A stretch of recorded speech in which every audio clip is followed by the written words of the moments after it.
Hey everybody. So every now and then we get, well, not every now and then, a lot of times we get questions in the Replaceable Founder group or on our Facebook page about things that people are struggling with in their productivity. And sometimes we get articles that people have written in the productivity community, and I get asked to comment on them. Sometimes I have good things to say, but more often than not, I do not. And this is one of those times where I do not. But there's sort of a general thing that I want to pull out of this. So I'm putting a link to this article in the comments. And basically, this article talks about what this person says is the 60-30-10 rule of time management. And I have to say, unfortunately, it's total bullshit. So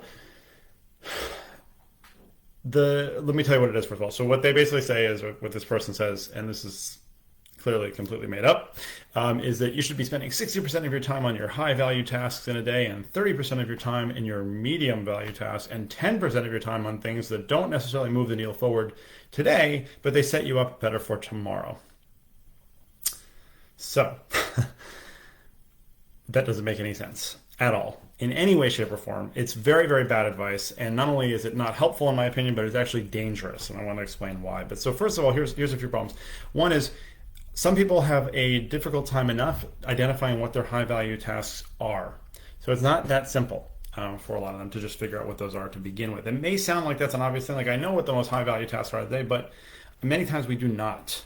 And without accurate or effective tracking and identification of things that we're doing in our day, you sometimes don't know, no matter how confident you may feel that you are and how confident you may actually be.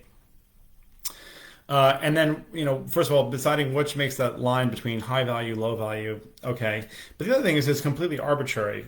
60% of your high value task and 30%. Why would you not want it to be 100% of your time on your high value task if that's what the option were? And the thing is at the very end of the article, the person even says like, oh, and if 50, 20, 30 works better for you, or 70, 10, 20.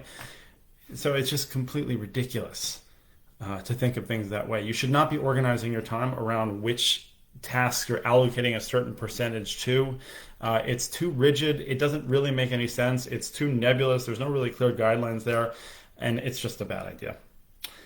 So I'm going to give my alternative. And I say this all the time. I don't believe that the less doing methodology is the best productivity system out there. There's certainly other systems that have really good elements to them that are really valuable. The truth is that the productivity system that works for you is the productivity system that works for you.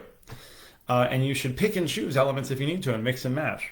I happen to think that our method works really well because it doesn't necessarily change a lot of the way that you do things. It really sort of scaffolds and supports the way that I think the human brain really should work in terms of productivity.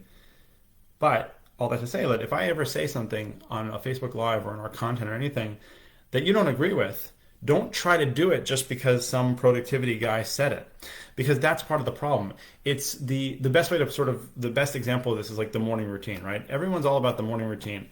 And I've even been mentioned in the Miracle Morning book for entrepreneurs by Hal Elrod. And Hal is a wonderful guy. And the Miracle Morning and the morning routine in general has helped many, many, many people get their day off to a better start. The problem with it is that if you don't have a morning routine, then there's this sort of idea I think that people get that they can't possibly be successful without a morning routine. And that's really bad. Because I don't have a morning routine, right? I just I get up when lunches need to be made for kids' school and get kids ready for school and things like that. Like that's the morning routine. And I would say that I think I'm still successful. So the same thing with productivity. What we see a lot of times is that somebody tries a productivity system, right? Something like The Secret Weapon or GTD. And I have a lot of respect for David Allen. GTD, Getting Things Done, is a really great system for the people that it works really well for.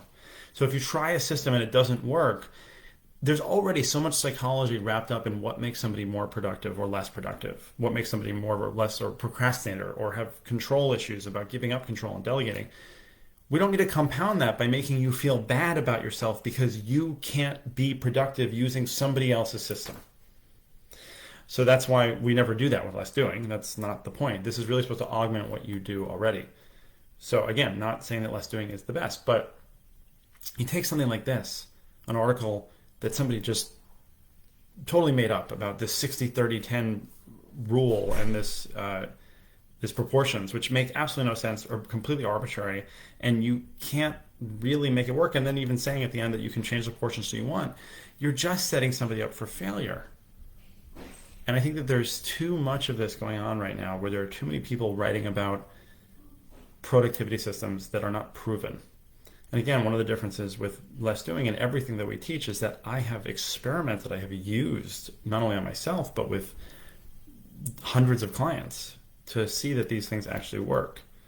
So you need to be very, very careful when you see productivity advice out there, especially when somebody gives you a system or a formula, because there isn't anyone. There just isn't, to make you more productive. Productivity and effectiveness is so individual. And so any productivity method or system that you see that tells you like to do something a very, very specific and rigid way without allowing you flexibility in terms of tools or timing or methods even, honestly, within that framework, that is a problem in my mind, and that should be a red flag. And even if you want to go ahead and try it regardless, if it doesn't work for you, you should not take that as sort of like a personal detriment to your ego, because a lot of these systems work really well just for the people that they work really well for. And we need to stop sort of giving, not accolades necessarily, but we shouldn't be giving too much attention to people who are writing about some snazzy rule for getting things done.